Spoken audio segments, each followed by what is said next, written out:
Welcome to DBC clips. बड़े बड़े podcast देखने का टाइम नहीं है, कोई बात नहीं, ये चैनल को सब्सक्राइब कर लो। पॉडकास्ट की जो सबसे बेस्ट बातें होगी मेरे पॉडकास्ट की, वो इस चैनल पे मैं डालता रहूंगा शॉर्ट क्लिप्स में, ताकि आप शॉर्ट टाइम पे बहुत सारी नॉलेज गेन कर सको। Now let's start. ऑथर्स के लिए कितना स्कोप इंडिया में है आपके हिसाब से, और अगर ऑथर बन के हम फाइनेंशियली कितना कर सकते हैं? क्या अलग अलग मल्टीपल सोर्स ऑफ रेवेन्यू बना सकते हैं आपके हिसाब से?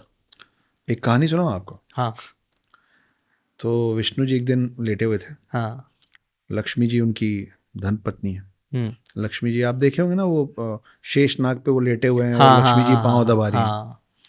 तो लक्ष्मी जी बोली कि मैं आपका इतना सेवा सत्कार करती हूँ, आपका ख्याल रखती हूँ, आप मेरे को कभी कोई गिफ्ट नहीं देते, है ना। तो विष्णु जी को लगा कि हाँ यार, ये बात तो ठीक बोल रही है, मैं तो कभी ऐसे सोचता नहीं हूँ।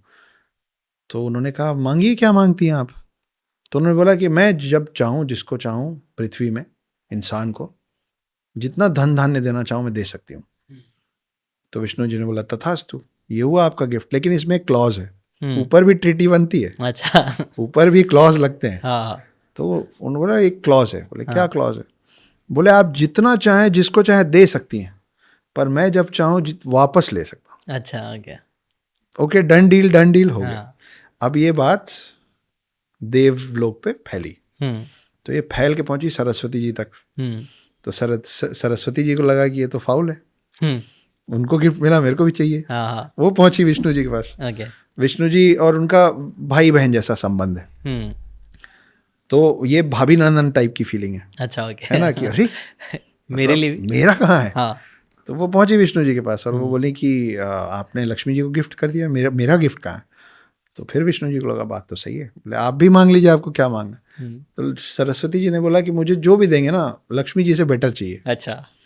तो विष्णु जी ने बोला कि ठीक है, मैं आपको ये वरदान देता हूँ कि आप पृथ्वी लोक में जिस मनुष्य को हम्म। जितना ज्ञान देना चाहें दे सकते हैं, और उसको मैं भी वापस नहीं ले पाऊंगा। ओके। इसीलिए नाइस। लक्ष्मी जी आती जाती रहती हैं। हम्म इसीलिए बोलते हैं कि पैसा और धन धान्य हाथ की मैल है, हम्म। आप हाथ धोते हैं और वो चला जाता है। राइट। और सरस्वती जी अगर आपके पास हैं तो वो हैं। हम्म। अब बहुत समय तक इन दोनों में टशन था। क्लैश था हाँ। अब ये दोनों बहुत अच्छी सहेलियां हो गई। अच्छा ओके। तो अगर आपके पास सरस्वती जी का ज्ञान है, हम्म। तो आपके पास लक्ष्मी जी हमेशा रहेंगी। राइट। तो पहले जो ऑथर्स और राइटर्स जो झूला छाप कहलाते थे, हाँ हाँ झूला हम अब भी रखते हैं, हाँ हाँ। लेकिन वो खाली नहीं होता।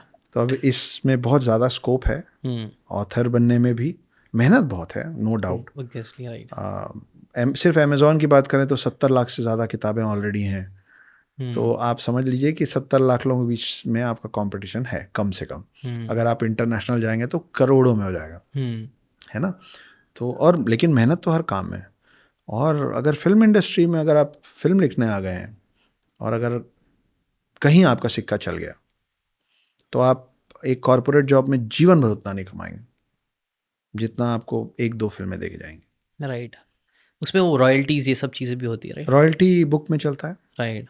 फिल्मों में अगर आप सही लोगों के बीच में पहुंच गए हैं, आपकी सोचने की क्षमता सही है, हम्म। आपने एक अच्छी कहानी सच में सोच ली और उसको सुनने समझने वाला, मिल गया। आपसे लेने वाला मिल गया, हम्म। जैसे मुझे धोनी एंटरटेनमेंट मिला, टी सीरीज मिला, और लोग भी मिले, तो फिर आपके वारे न्यारे हो जाते। मैं हमेशा जितने भी अभी बडिंग ऑथर्स वाथर्स होंगे, कोई सुन रहा होगा अगर, या कोई शायद सुन के लगे कि यार हमको भी इस लाइन में जाना है, तो उनके सबके लिए एक लाइन है कि मैं हमेशा बोलता हूँ कि writing is a skill, thinking is an art.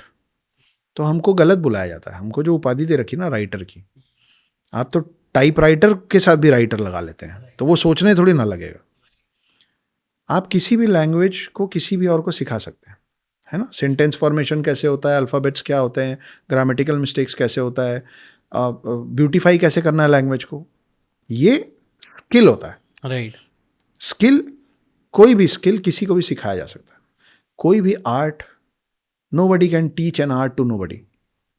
हम्म। वो यहाँ से निकलता है, यहाँ पहुँचता है, यहाँ से हाथ में, मुंह में, जहाँ आ जाए। पेंटर के हाथ में आता है ना, ऑथर के हाथ में आता है, डांसर के पैरों में आ जाता है, गायक के गले में आ जाता है। तो आप गायन का वो 7 सुर सिखा सकते हैं, लेकिन गायकी नहीं सिखा सकते। इसीलिए आपको सोनू निगम, अरिजीत सिंह, हरिहरन, अभिजीत, जिसका भी आप नाम लें, सब इतने डिस्टिंक्ट क्यों हैं, इतने अलग अलग अलग अलग क्यों हैं? सुर तो साथ ही है। वो स्किल में अपने आप को डेवलप किए, लेकिन उनका आर्ट उनके साथ था। तो अगर आपको लगता है कि आपका आर्ट है, you have the art of thinking, then you should work on the skill of writing. आप सोच सकते हो। हाँ, अगर आपको लगता है मेरा इमेजिनेशन पावर ही नहीं है, अगर आपको फिक्शन राइटर बनना है ना, तो आपको झूठ बहुत अच्छा बोलना आना चाहिए। अगर आप अपने दोस्तों के साथ अपनी पत्नी को झूठ बोल रहे हैं, लेट से आए आप, कहाँ रह गए थे तुम, और आपने बोला वो एक्चुअली ऐसा हो गया, फिर वैसा हो गया, फिर वैसा हो गया, बताओ मैं क्या करूं।